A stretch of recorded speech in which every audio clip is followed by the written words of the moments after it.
તો આજે ભારતમાં ખગ્રાસ ચંદ્રગ્રહણ દેખાવાનું છે, જેને લઈને અનેક મંદિરો બંધ છે। જો કે સુરેન્દ્રનગરના મંદિરો ગ્રહણના દિવસે પણ ખુલ્લા જોવા મળ્યા હતા।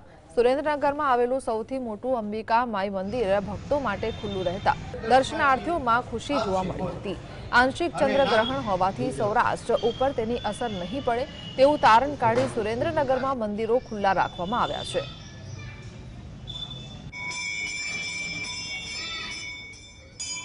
આજે જે ગ્રહણની દશા બતાવવાની છે એ સૌરાષ્ટ્રને અસર કરતી નહીં હોવાથી અમે રોજના દૈનિક દર્શનાર્થીઓને દર્શન કરવા આવ્યા છીએ। મંદિરો બંધ છે નહીં, દરેક મંદિરમાં ચાલુ જ છે।